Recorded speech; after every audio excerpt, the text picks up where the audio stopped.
Bien, amigos, le damos la bienvenida a Tirsa. Bienvenida a Tirsa Sáenz. ¿Cómo estás, Tirsa? Buenos días. Buenos días, Alberto. Bien, tranquila, aquí viéndote. Ok, y creo Oye, que Adolfo, para que no haya vamos a reclamo. ver si Adolfo está por ahí también. Adolfo, ¿estás por ahí? Muy buenos días, Buenos hombre, días, buenos Adolfo. Hola, días. Gusto de Adolfo. verlos. Igual, el placer es nuestro, hombre. Gracias por estar con nosotros esta mañana. Hablábamos con Tirsa temprano. Bueno, estamos en la víspera, ¿no? De Darío. Yo creo que ustedes ya sesionaron, ¿verdad, Pastrán? En homenaje a él. No va a haber No, una sesión especial algo va a haber esta semana, Ajá. lo van a anunciar para una actividad mañana, pero la asamblea va a sesionar el 6 de Pero febrero en estuvieron la en ciudad de León, León. estuvieron en León, El 6 de febrero va a ser la sesión La especial. de León es el 6 de febrero, que siempre Sí, van a León, también van a Darío, pero sí, el año pasado fue en Ciudad Darío. en Ciudad Darío, sí, en Ciudad Darío. No sé por qué me pareció, hombre, que había visto algo que estaba aconteciendo en la ciudad de León. Pero bien, el Gran Darío nos toma todo el tiempo, no solamente enero, entiendo que hay una programación que va más allá de enero y febrero, febrero sí. que se extiende y que bueno, pues la verdad es que hay que, como decía siempre, la Tirsa aquí me lo dijo alguna vez también, hay que difundir más a Darío, difundirlo, difundirlo, difundirlo y difundirlo. La verdad es que es una de nuestras glorias nacionales y un héroe de nuestra patria, pues. Debe ser cátedra Era así. en las universidades. Había una, ¿no? O se me va. Había una cátedra Rubén Darío. ¿Hay todavía la cátedra Rubén Darío? La tenían en el La tenía, UNANSI. pero no está muy seguro. Que nos disculpe la gente de la UNAM si la tienen, pero bueno, pero sí existía. Pero debería de ser también una materia en primaria, en secundaria, irte acercando poquito a poco, pues, porque eh, eh, o sea, nunca dejas de aprender, nunca dejas de descubrir cosas, como lo que estamos viendo ahorita. Oh, sí, ¿Ve? con Margarita. Qué bárbaro. Y entonces debería de ser así, debería de ser así. Claro. El otro tema que quería ver con ustedes es que, o más bien plantearles, es que ocurrieron acontecimientos que tienen que ver con la comunicación. Y yo te decía temprano, vos lo habías visto también, imagino que Adolfo ya lo vio, que con esto de los golpistas, de los terroristas que incursionaron en los edificios públicos en Brasilia, ¿verdad? Lula también tomó medidas a propósito de las empresas de comunicación del Estado, ¿verdad? Que incluyen varias, ¿verdad? Que incluyen además impresos, televisoras. Y por una sencilla razón, porque los tipos parece que también se prestaron al juego. Y eso me recuerda, fíjate, pero no eran del Estado estos, ¿verdad?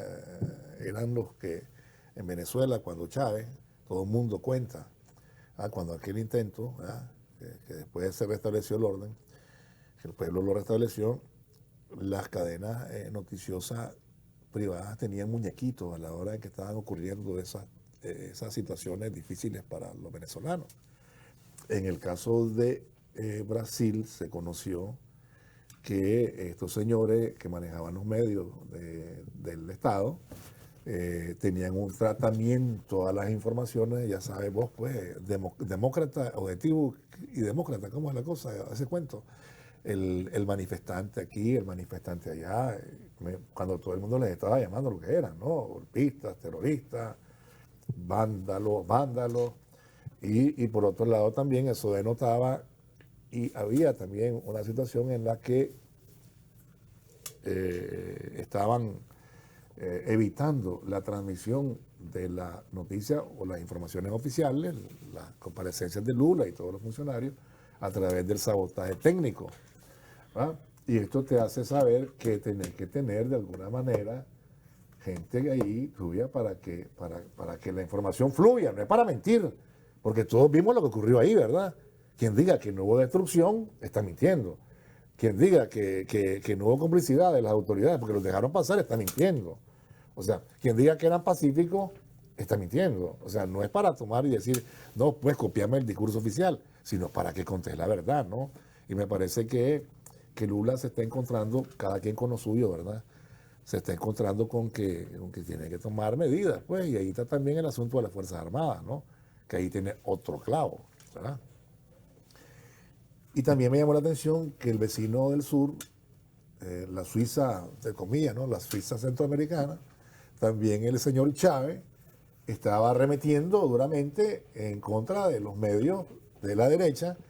Y me recordé de este país, ¿no? Que decía que estaba acostumbrado a poner y quitar presidentes, a poner y quitar candidatos, ¿verdad? Y eso yo me recuerdo aquí era muy, muy cierto también, ¿verdad? Entonces, te hacía el periódico te desbarataba y la política giraba en torno a ellos. Recuerdo a varios compañeros que decían, los verdaderos partidos de oposición aquí no son los partidos, sino que son esos medios, pues. Pero, ¿qué comentario te merece, Tirsa? También a vos, Adolfo, empecemos por vos. Bueno, eso me hace recordar aquella frase de los partidos de papel, partidos políticos de papel que querían influir en los partidos políticos tradicionales de Nicaragua. Quiero comenzar con el último tema de lo de Costa Rica.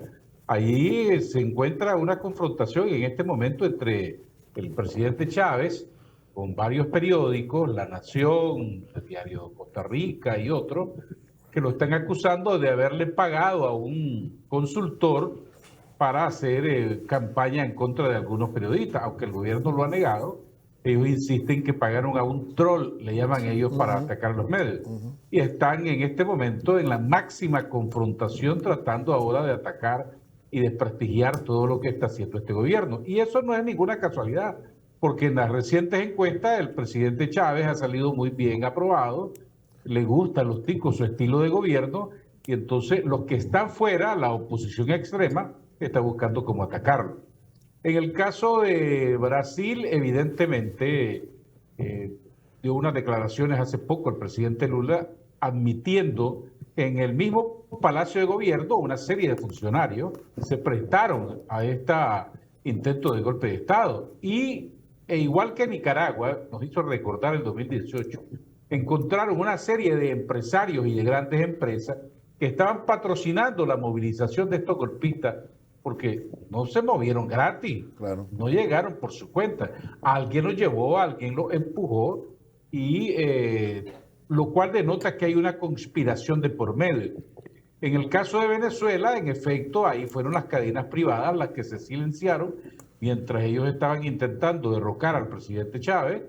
En el caso de Brasil también hay cadenas y medios poderosos que están en contra del presidente Lula, pero en efecto los medios de comunicación oficiales que deberían de responder a la política de gobierno, al contrario, estaban boicoteando y manipulando. Y es legítimo el uso de la defensa y el derecho que tiene el presidente para hacer los cambios que considere necesarios para imponer la política informativa y de comunicación del gobierno.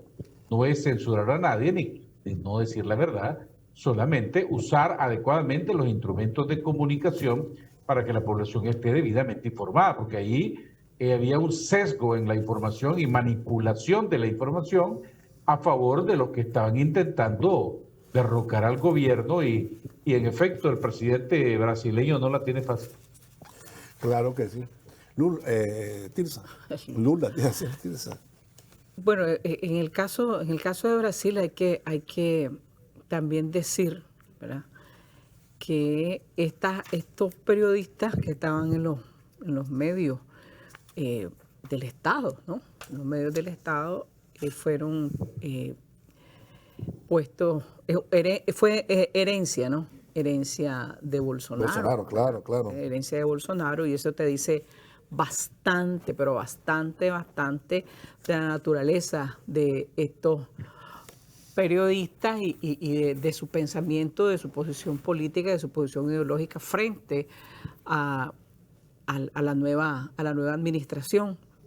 Eso hay que dejarlo clarísimo. Y él tiene todo el derecho, o sea, los corrió, porque dicen los sustituyó, no, hermano, no te sustituyeron, te corrieron. Y te corrieron porque, bueno, mientras, y como efectivamente se dijo, el resto de la población y el resto de medios y una parte de la sociedad estaba reconociendo que esto era un golpe de Estado, que era un intento de golpe de Estado, acciones terroristas y delincuenciales, pues estos estaban llamándole manifestantes y tratándolos con paños tibios, pues porque, bueno, te identificás, ¿verdad? Te identificás, justificás y aplaudís ese hecho gravísimo, yo creo que, y es válido, o sea, ¿cómo es posible que esté justificando semejante barbarie? Vas de viaje, eso es correcto, eso es así. Eso es así, son medios del Estado y que deben de estar en correspondencia también con la política del Estado y bueno, y del gobierno y qué sé yo, pues todas esas cosas que ya las conocemos. Entonces yo creo que lo que a mí no sé cómo decirlo, pero digo, bueno, te seguís dando con la piedra en los dientes, ¿verdad? Porque es que el discursito de querer sobar las espaldas y de ver las cosas color de rosa y con arcoíris y pajaritos, eso no es real. Eso no es real. De tener gente, no es que son opositores a tu gobierno y que tienen pues con una oposición que está ahí, que tiene un planteamiento, que tiene un objetivo, que tiene un planteamiento claro y que, bueno, empuja para... No, hay gente que te quiere derrocar, que no quiere que asumas y que va con todo, ¿verdad? En contra tuya. Entonces, pero... Y te das cuenta de que no puedes tratarlos con paños tibios. Estas cosas no se tratan con paños tibios. Claro. El que esté diciendo eso está mintiendo o cree que somos idiotas, pero estas cosas no se toman con paños tibios. Y él da receta para otros países. Sí, comete ese error. Da receta para estos países y mira lo que te está pasando. Y has tenido que correr, que desmantelar ese aparato que te dejó Bolsonaro en estos medios de comunicación que no son privados, son medios públicos, pero y además tenés que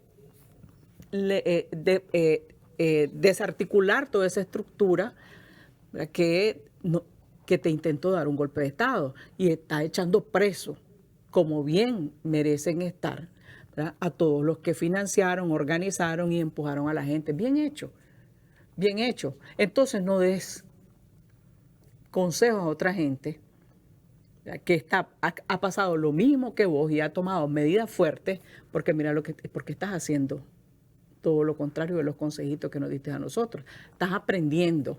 Es decir, tenés que desmantelar todo eso y es lo correcto. Si no fue cualquier cosa lo que ocurrió ahí. Claro. Estás hablando que se metieron a la presidencia, a la Corte Suprema de Justicia y al Tribunal Electoral.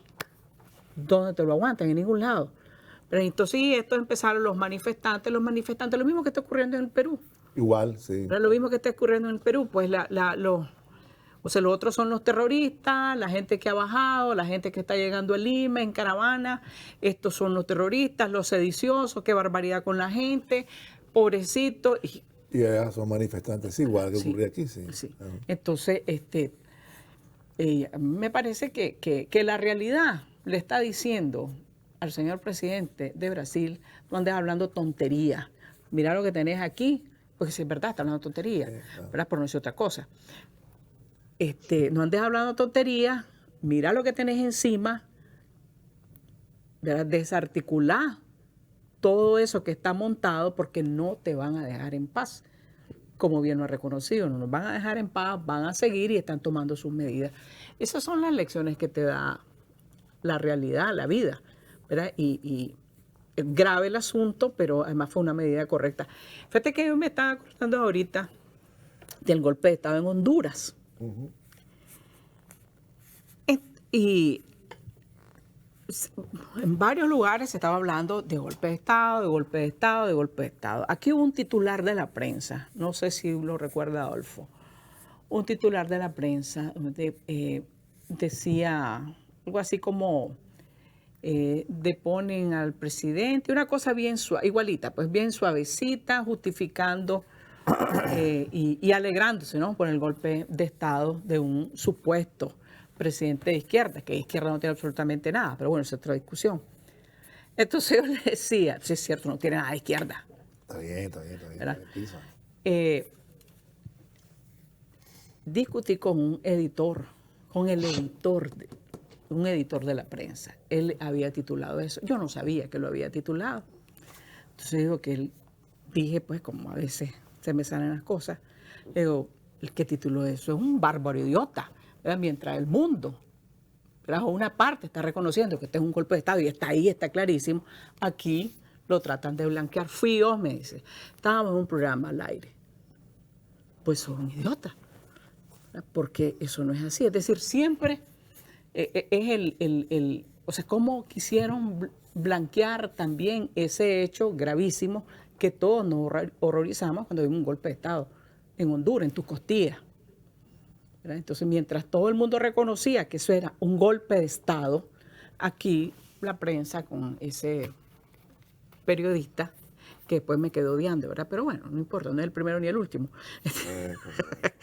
Diciendo, pues, que titulándolo así, pues, de manera muy, muy, muy suavecita. Obviamente, lo que te está reflejando es una posición política, ideológica, frente a un hecho gravísimo. Claro, sí, hay que decir que conocí, que inclusive era un secreto a voces que iban a caer esa noche a Celaya. Inclusive, entiendo que en el círculo empresarial hondureño tenían información completa de lo que iba a ocurrir, ¿verdad? Y estaban en la espera. Porque además tenían en la conspiración a Romeo Vázquez, que era el general que estaba al frente del ejército, y otros que estaban ahí en posiciones de poder, ¿no? Y eso era clarísimo. Y qué raro, ¿no? Se prestó aquí el señor, el que se robó el premio Nobel de la Paz, que era para Vinicio Cerezo, y le quedó a él en Costa Rica. Pues lo estaba esperando en pijama, quitatero, pues hermano.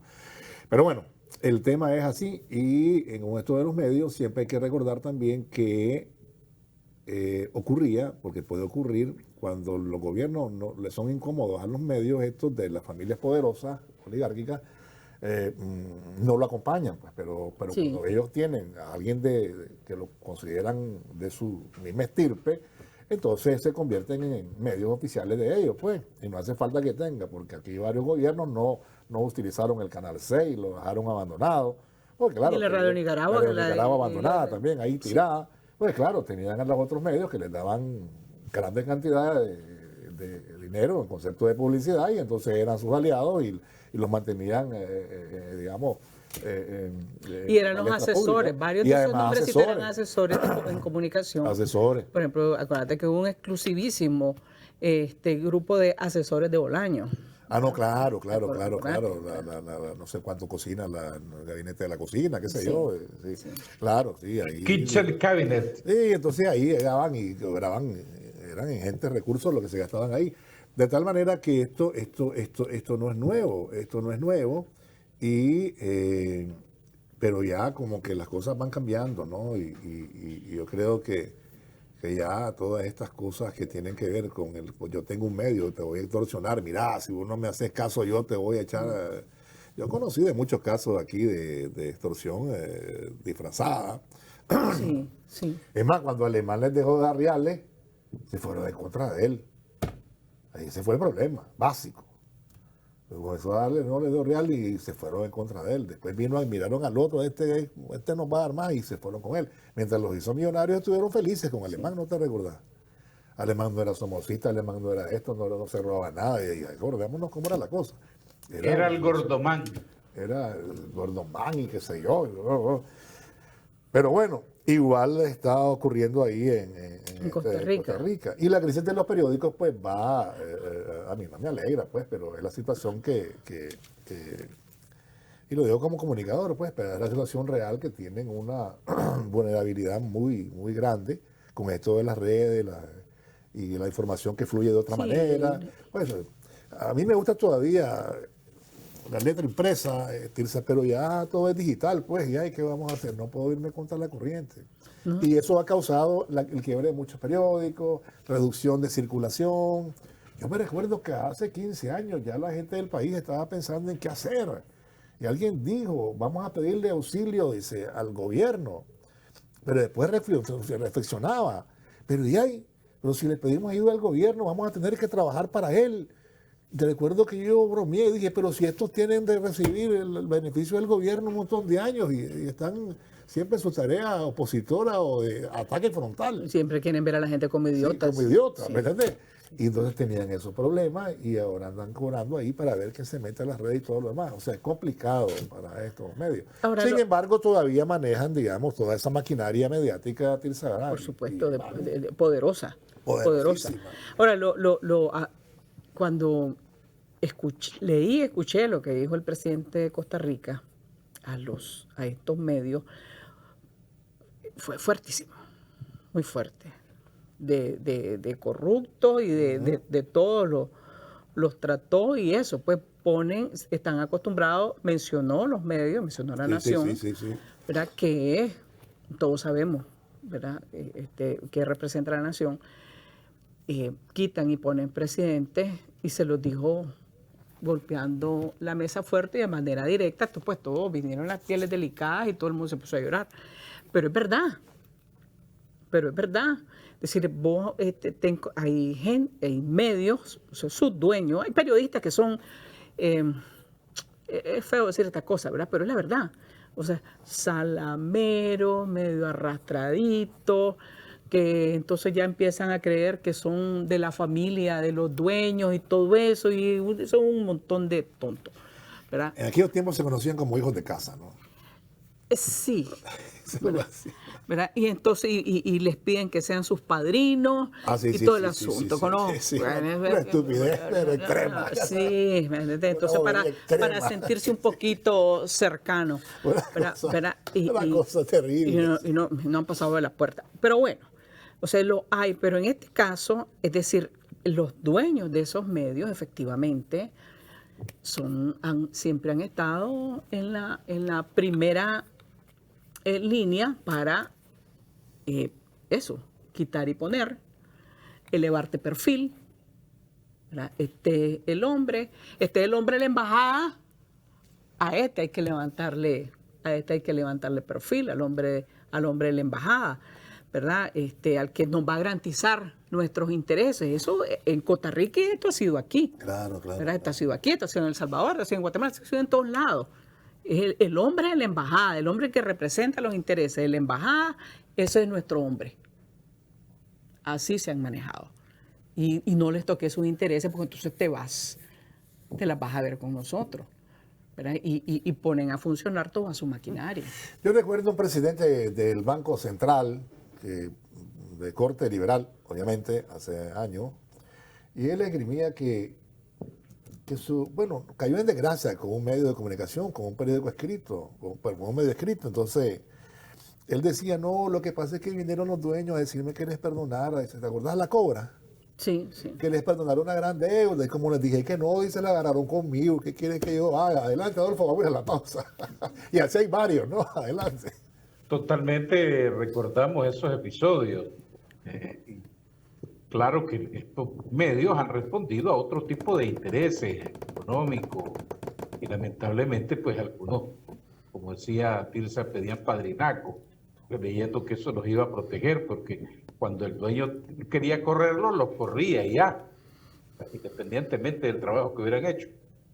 En el caso, quiero volver al caso de Brasil porque leía que están investigando lo de las telecomunicaciones con respecto a la cantidad de Twitter, lo mismo que pasó en las redes sociales con nosotros en el 2018, una andanada de mensajes que llegaron desde fuera de Brasil y eso, alguien está moviendo eso no es una cosa que se hizo por casualidad o de espontaneidad. El presidente Lula va a tener que, esto lo ha zarandeado, como se dice popularmente, y tiene que abrir los ojos y ver que el tiempo, en el caso de Nicaragua, nos ha dado la razón de que esta es una acción típica que viene desde Washington para inestabilizar a los gobiernos que no les son dóciles. Y ahí se prestan empresarios, medios de comunicación, partidos políticos de oposición, entre otros, que quieren derrocar por la vía de la fuerza a estos gobiernos sin respetar la voluntad popular, ¿verdad? Entonces va a tener que abrir los ojos y en el caso nuestro de Nicaragua el tiempo nos ha dado la razón de que se han hecho las cosas correctas pero basados en la constitución política y las leyes de la República. Bien, vamos a irnos a una pausa, el reloj marca las 7:35 minutos, miraba el 3, 7:35 minutos, ya regresamos. ¿Qué os parece? Bien, entonces estábamos hablando de eso y realmente que como les decíamos, ¿no? El tema de quién maneja los medios. Hombre, de los tiempos de los 60, y siempre había el análisis ahí que se decía, ¿quién hizo Agüero? La prensa. ¿Qué desbarató Agüero después? La prensa. Bueno, con sus acciones también, ¿no? Porque se fue con el Copiacumi y todo lo demás. Pero era lo más típico, ¿no? Y recordemos aquí que en este país, en un momento dado, en el tiempo de los conservadores, aquí estaba por ley que nadie podía aspirar a la presidencia de la República si no tenía cierta cantidad de dinero ahorrado. ¿Verdad? Se suponía que con eso se garantizaban que no iban a agarrar nada del erario público. Pues gran ilusión. Los 30 años conservadores. Conservadores, entonces, pero bueno, así era la cosa, pues, y eso ocurre. Lo bueno es, como dice Tirsa, que esos espejitos van cayendo, ¿no? En el caso de Brasil, en el caso del otro. Y también el otro asunto que estaba viendo es el manejo de la información del Perú, que ya lo mencionaba Tirsa, ¿verdad? Y estaba viendo France 24 y dice, bueno, han muerto tantas personas entre los civiles, no le llamó ni manifestantes, tampoco le llamó terroristas ni vándalos, y los armados, dice, ¿verdad? Y ahí va una comisión de la Interamericana de Derechos Humanos para indagar esas muertes. ¿Ah?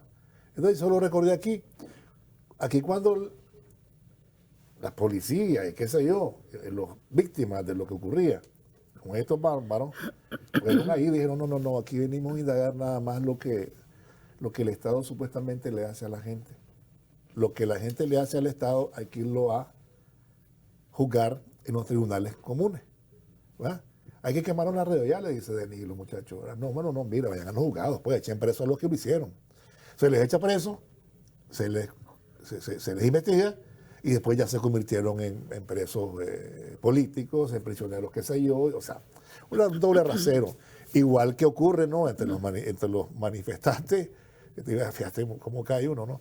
Entre los bárbaros de Brasil, los bolsonaristas, y la gente del Perú, que vos ves que a todas luces que es gente con unos rostros indígenas, todo lo demás, reclamando en un país que ha tenido no sé cuántos presidentes en tan poco tiempo. O sea, y es una barbaridad. Si comenzás a revisar la historia, este se va en unos meses, este se va. Es impresionante. Entonces el tratamiento es diferente. O la ausencia, la censura. Porque ven en los grandes medios y no aparecen esos temas. Ya los que no les parece incómodo y no hay nada, pues. Y nadie llama a la OEA, ni mucho menos. Y la verdad es que el tratamiento ya lo conocemos, no estamos descubriendo el agua helada, pero tiene que ver con para quién responder, pues, para quién trabajar. Sí, el tratamiento a la situación del Perú ha sido de estos medios, de los grandes medios, esto ha sido cruel. Es decir, tratar de minimizarlo, esconderlo, de darle una pasadita, y todo el mundo ha estado volcado en Brasil, ¿verdad? En Brasil, pues, porque el retorno de Lula, y Lula demócrata, y Lula no sé qué cosa, ¿ve? Y por todo lo que significó Bolsonaro y cómo cayó en desgracia. Especialmente cómo cayó en desgracia. Entonces, pues, Lula, pues, la octava maravilla del mundo. Y entonces todo ha estado centrado en el caso de Brasil, pero lo de Perú es una barbaridad lo que está ocurriendo, y está así, escondido en los medios de comunicación. Es decir, ahí está la gente marchando a Lima. No sé si ya llegaron a Lima, se bajaron de todas las regiones y con un lema muy lindo: recuperar la patria. O sea, recuperar la patria. Alguien dijo, pero me parece una persona tonta, qué ingenuos que son, pues son los que están dando el pecho. Es la gente del Perú profundo, es la gente pobre, la gente de los pueblos originarios, los mineros, los trabajadores, que está cansado. Entonces no es Pedro Castillo, es que la gente está cansada. Claro. Entonces no es Pedro Castillo, la gente está cansada, están dando el pecho, están poniendo los muertos. Y te impresiona, o sea, a mí me impresiona ver mujeres, niños, jóvenes, adultos que están ahí marchando. Es decir, que vienen bajando esas marchas que las vimos incluso en Bolivia, ¿verdad? Con toda la barbarie que ocurrió en Bolivia, igual marcharon y fueron los muertos. Y entonces estaba blanqueadito y ahí escondido. No existe la situación en Perú, se han centrado en Brasil y en Lula. ¿verdad? Y en Lula me parece cruel, porque estás escondiendo una barbaridad. Ayer decía, bueno, van al menos hasta ayer 50 muertos. La mayoría de la gente que está reclamando eso, reclamar la patria, ¿verdad? Y no aparecen, o sea, no existe, es poquito lo que pasa. Entonces yo decía, bueno, si van 50 con esta marcha que pretenden llegar a Lima, la capital, vamos a ver más muertos, vamos a ver más presos, más desaparecidos, más heridos. Esto es una barbaridad y no hay voces. Y fíjate que a mí no me asusta nada. La OEA es una porquería, ya lo sabemos. Va a la Comisión Interamericana de Derechos Humanos. Ay, hermano, por Dios, de mal en peor el asunto, de mal en peor. Tratar de incluso de mediatizar las cosas y todo eso. Ya esas experiencias ya las conocemos, ya sabemos que fueron una porquería y que sus voceros eran los mismos, el grupito de un grupo de periodistas, ¿verdad? Que vividores también. Pero lo que quiero decir es que no, y me molestó también, por ejemplo, el Papa Francisco, todos los días, no me quedé viendo así, el Papa Francisco todos los días llora por Ucrania, todos los días llora por Ucrania, una oración por Ucrania, que barbaridad de Ucrania, que déjame, tienes aquí. Revisa cuántas veces ha hablado del Perú. La hipocresía, el doble discurso en su máxima expresión. Todos los días se arrodilla, da misa, da los domingos ahí en la plaza esa, por Ucrania. No te vas a ir al infierno vos, morir al infierno yo, no me quedes viendo con esa cara. No. Entonces, yo no te estoy diciendo. Entonces, pero no solo te lo dejo a tarea, revisa cuántas veces he hablado de la barbarie que está ocurriendo en el Perú. No ha hablado. Y la tal conferencia episcopal que ahora del es europeo, Perú, tal vez. la tal conferencia episcopal del Perú, el mismo papelito de los de aquí, reclamándole a la gente. Sí. Reclamándole a la gente. Entonces, eso todos hacen causa común. Disminuido en los grandes medios de comunicación, tenés al jefe de la Iglesia Católica en una lloradera por Ucrania, pero no se ha referido a esto. Entonces es una cosa terrible. Lo que pasa es que yo creo que todos entonan la misma canción cuando el director de la orquesta, sí, que es el gringo, el patrón, dice, esto sí lo acepto, esto no lo acepto. Y como esto sí lo acepto, todos ahí a defender esto. Ese Abrao, pensé en ese Abrao brasileiro que aquí hizo un papelón de lo más inmundo, de lo más condenable. Debería estar preso este hombre. Tipo malo, ¿viste? Todo lo que le sacaron. Sí, el acosador sexual. Y todo lo demás. Viene este hombre, claro, no sé, le tiene algún cariño, estima a Lula, no tengo idea. Entonces dice, sí sale más fortalecido, ¿sí? Porque no va a defender a los tales manifestantes. Porque ahí el patrón está diciendo, mira, ahí sí, pues mira Lula, yo estoy apoyando, a pesar que están ahí también, ¿verdad? Pero no descarto nada, no hay que descartar nada, pero dicen, sí, vamos a apoyar a Lula por esta vez, vamos a apoyar a Lula.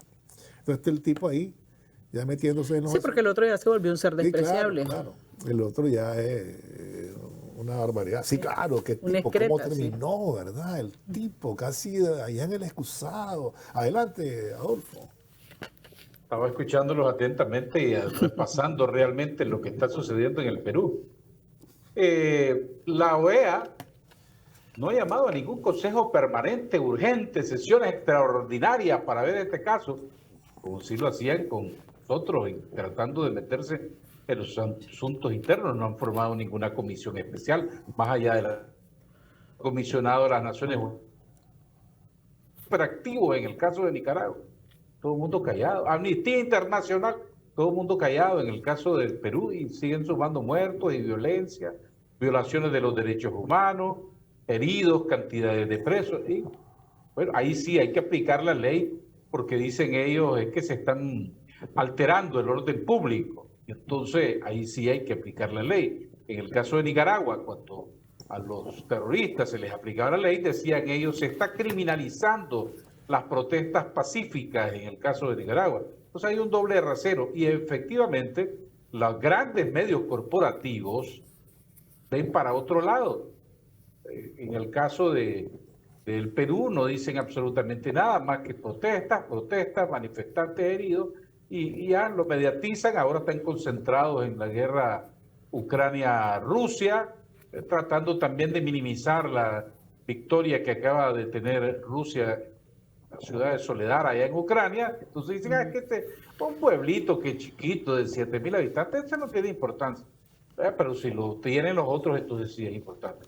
Hay ese doble rasero en el enfoque periodístico y de organismos internacionales, lo cual una vez más denota pues que aquí estamos enfrentados a una política hegemónica que cuando está de acuerdo a sus intereses, entonces sí, ellos reclaman, ellos protestan, pero cuando no responde a sus intereses, entonces ellos ven hacia otros lados. Y lamentable, efectivamente, el papel de la Conferencia Episcopal peruana, totalmente a favor de la oligarquía, en detrimento de las comunidades indígenas. Y ¿dónde está la clase política? Bueno, confrontada en la asamblea, pero sin ponerse de acuerdo, y ese gobierno está sostenido por Estados Unidos y está sostenido por la cañahueca, como decía el cardenal Miguel Obando y Bravo, por el ejército, que es el que lo tiene ahí, es el que está en las calles defendiendo también sus propios intereses.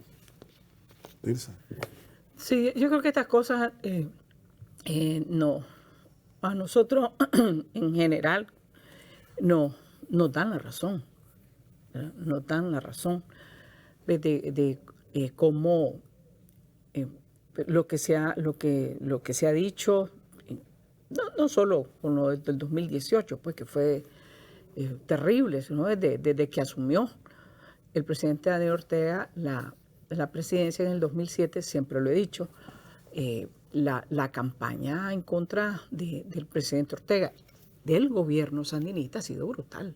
O sea, no es 2018 sí, claro, para claro. acá. En 2018 vimos en su máxima expresión el horror, el odio, ¿verdad?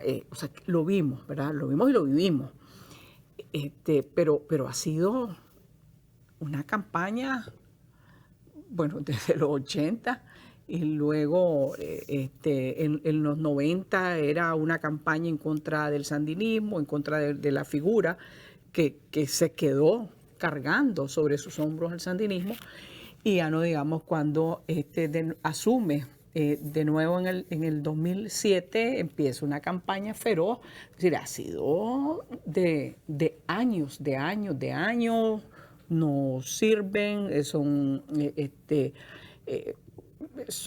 confrontativos, son incapaces, se pelean con todo el mundo, o sea, de todos los días del mundo, ya no digamos en el 2018 todo lo que eso significó, porque afuera también hicieron causa común con ese discurso que lo mantienen hasta el día de hoy, que te quieren ver desaparecido, que no existamos, y que además no tiene derecho, ¿verdad?, a tener medios de comunicación ni absolutamente nada, pues porque todo lo descalifican.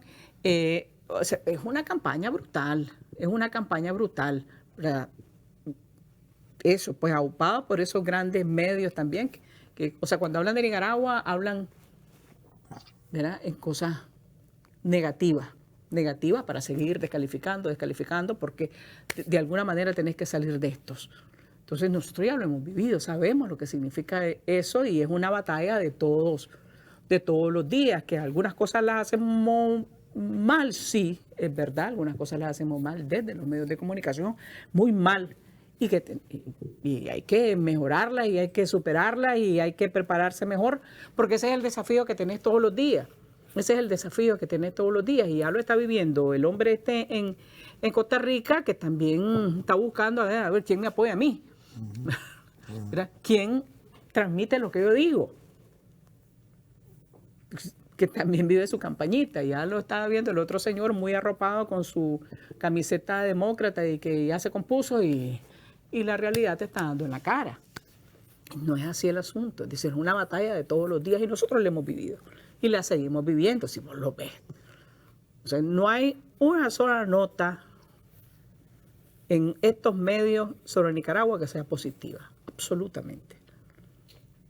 Totalmente, sí. Ay, cuando quieren te ignoran nomás, pues. Sí. Y más ignoran cuando ellos están en la jugada, lo ignoran más. Vamos a la pausa, ya regresamos. De Darío, ¿verdad? Bueno, me tiene notado esto, tengo que confesarlo, Sí, así ¿verdad? te he visto. Te lo voy a hacer llegar. Y es un librito que se publicó hace años, muchos años, de Vargas Vila sobre Darío. Y Darío, Vargas Vila no quería a Darío, este escritor y político colombiano, porque lo consideraba, es una palabra fea lo que voy a decir, ¿verdad? El poeta cortesano, así lo llamaba, lo atacaba terriblemente en los periódicos, porque Darío, cuenta él, había sido designado por el gobierno de Rafael Núñez de Colombia como cónsul en la Argentina, de su gobierno en Argentina. Entonces Darío le había escrito un par de cosas, ¿verdad? Y decía Vargas Vila como en agradecimiento.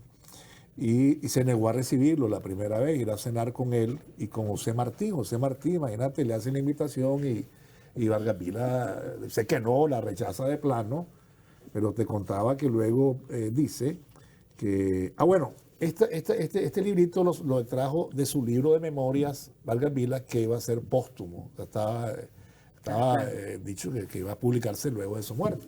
Pero lo extrajo de ahí las palabras sobre Darío, lo escrito sobre Darío.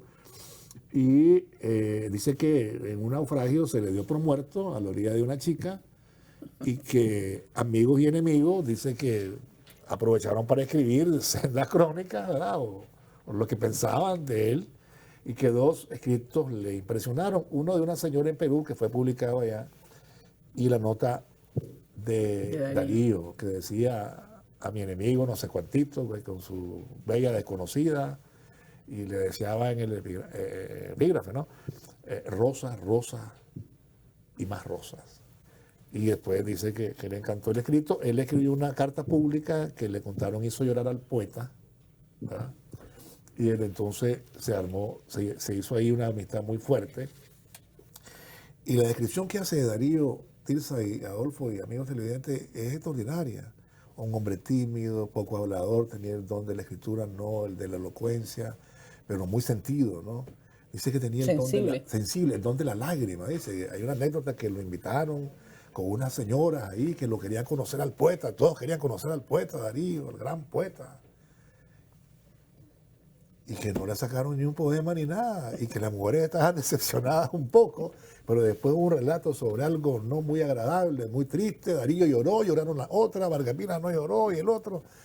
Y después hace una descripción que quisiera compartir con ustedes porque aquí hay mucha onda. Sí dice que le tocó atender a Darío una noche, que llegó a París, iba para otro lado y perdió el tren a propósito porque dijo, tengo sed y quiero comer.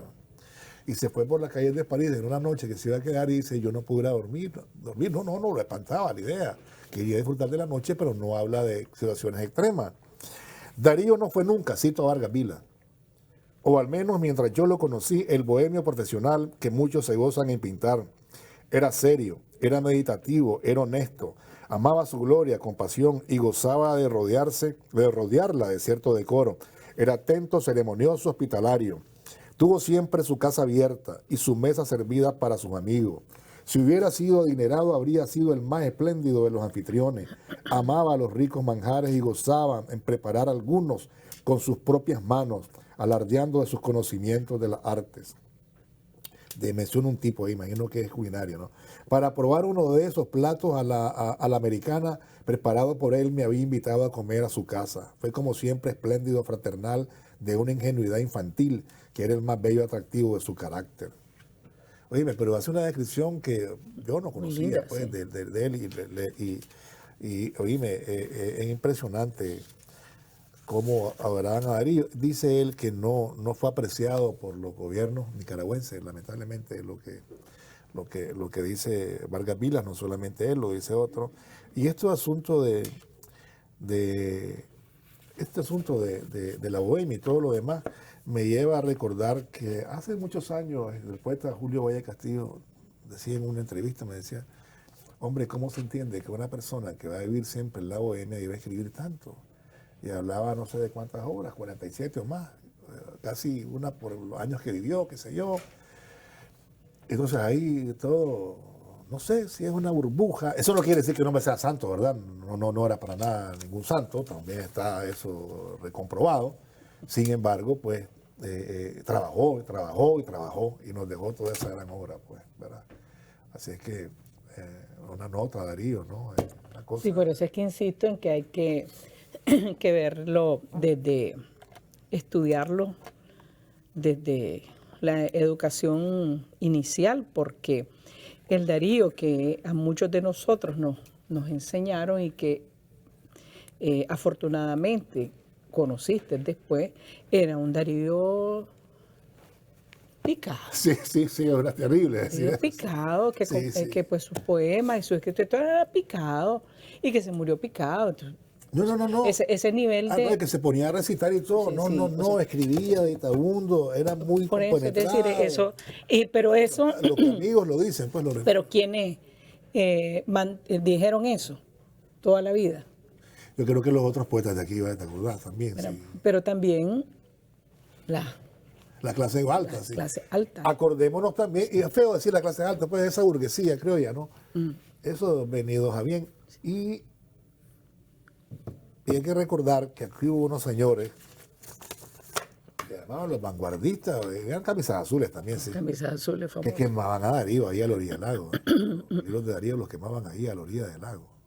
Por eso siempre Pero bueno, fue- historias patria, otro día hablaremos de eso. Sí. Adolfo, para terminar, ya son las 8, el reloj marcó. Seguir apropiándonos del gran poeta orgullo de Nicaragua, Rubén Darío. Tenemos que seguir estudiándolo. Y bueno, siempre al mejor árbol se le tiran piedras. Así que otros seguirán hablando mal de Rubén Darío, pero nosotros sentirnos orgullosos. Bueno, le agradezco a ambos, gracias por haber estado con nosotros, muy buenos días, gracias Adolfo, gracias Tirsa por haber estado con nosotros. Y bueno, tenés razón, hay muchos temas que calla el Vaticano, muchos, y más terribles que los que ha mencionado, que no lo demerito, y que tienen que ver con violaciones, con atrocidades que se cometieron ahí adentro de la iglesia, desde cardenales para arriba, para abajo, perdón. Es algo, y los silencios de los papas, hay que decirlo. Oscar Arnulfo Romero, decepcionado cuando fue a ver a Carol Botila, aquel señor agente de la CIA, Juan Pablo II, cuando le fue a decir que los criminales del Salvador, y entonces relató que le dijo, están con nosotros esos militares. Fíjate vos, qué barbaridad. Sí, Y esa es después fue muerto a balazos, pues, como estaba ya escrito. así. Sí, hay que tener Arderán razón. en el infierno. No te quedes viendo con cara de espanto ni de condena.